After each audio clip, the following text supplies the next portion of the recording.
Hi everyone. Hello again. We're in Pure Worship again. We're in chapter 6, starting at paragraph 6, which is the subheading, The Destruction of Jerusalem and Its People. And they encourage us to read Ezekiel chapter 5, verses 1 and 2, and Ezekiel chapter 5, verses 7 to 12. So, of course, that made me suspicious. What's in verses 3 to 6? So we're going to read all of them, all those verses. All of them. See if you can identify what's in this that they don't want to think about. And you, O son of man, take a sharp sword, use it as a barber's razor, and pass it over your head and your beard. Then take balances for weighing, and divide the hair. A third part you shall burn in the fire in the midst of the city, when the days of the siege are completed. And a third part you shall take and strike with the sword all around the city. And a third part you shall scatter to the wind, and I will unsheath the sword after them. Now the part that they leave out. And you shall take from these a small number, and hand them, or bind them in the skirts of your robe, and of these again you shall take some, and cast them into the midst of the fire, and burn them in the fire. From there a fire will come out into all the house of Israel. Thus says the Lord God, this is Jerusalem. I have set her in the center of the nations, with countries all around her. And she has rebelled against my rules by doing wickedness more than the nations, and against my statutes more than the countries all around her. For they have rejected my rules, and have not walked in my statutes. Therefore, thus says the Lord God, because you are more turbulent than the nations that are all around you, and have not walked in my statutes or obeyed my rules, and have not even acted according to the rules of the nations that are all around you. Therefore, thus says the Lord God, behold, I, even I, am against you, and I will execute judgments in your midst in the sight of the nations. And because of all your abominations, I will do with you what I have never yet done, and the like of which I will never do again. Therefore fathers shall eat their sons in your midst, and sons shall eat their fathers. And I will execute judgment on you, and any of you who survive I will scatter to all the winds. Therefore, as I live, declares the Lord God, surely because you have defiled my sanctuary with your detestables, all your detestable things, and with all your abominations, therefore I will withdraw. My eye will not spare, I will have no pity. A third part of you shall die of pestilence, and be consumed with famine in your midst. A third part shall fall by the sword all around you, and a third part I will scatter to all the winds, and will unsheath the sword after them. So that was right to 12? Right to 12. Okay. So the part that they miss was 3 to 6, though. How did 6 end? They have rejected my rules and have not walked in my statutes.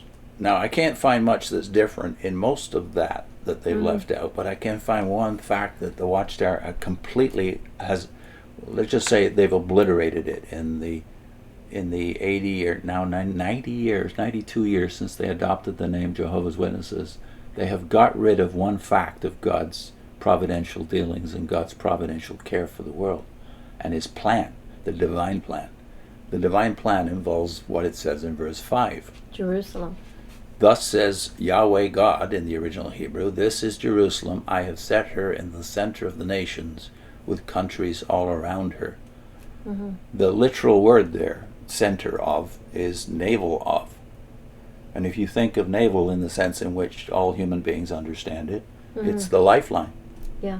It's the way life is communicated to a newborn or a fetus who then becomes a human being.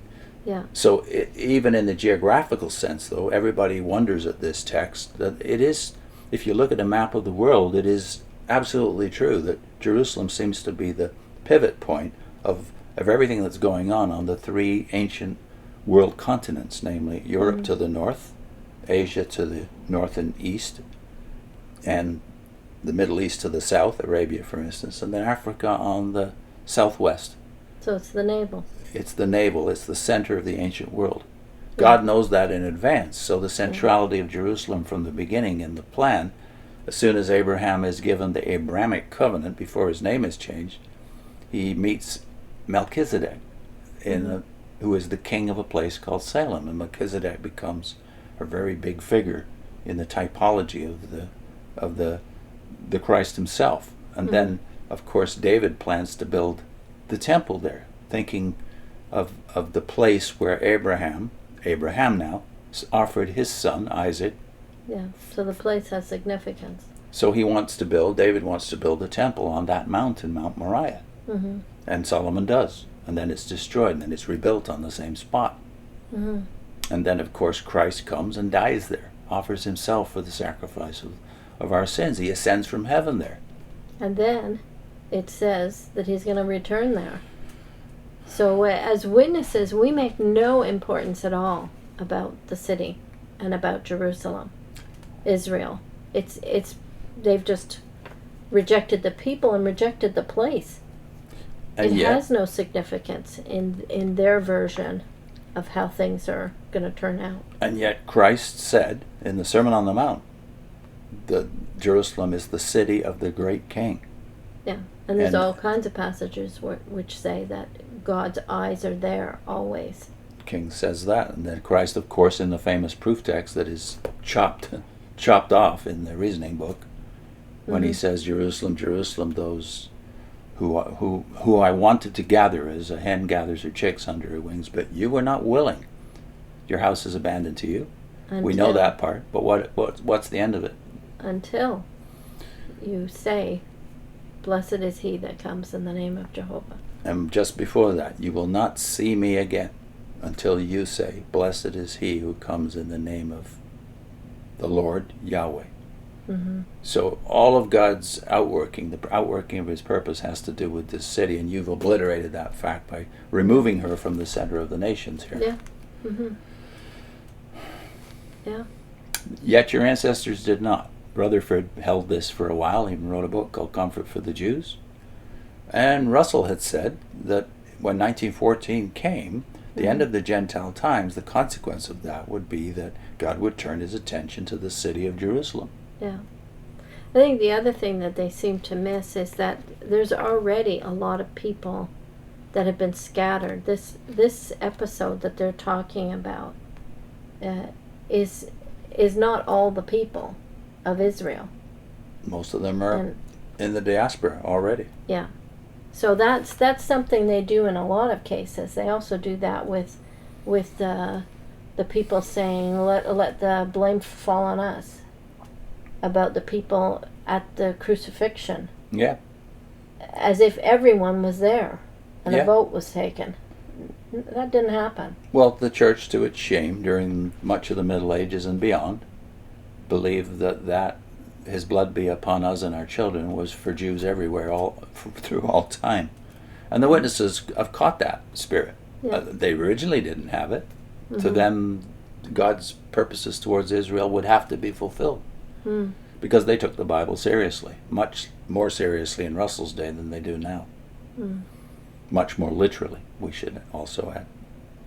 So we're going to link, you want the link now? Sure. We're going to link to a series of 5 videos that we did on Zechariah chapter 14, the return of Christ. The first of the videos is entitled something like how a quake shook 2 Jehovah's Witnesses out of the Watchtower.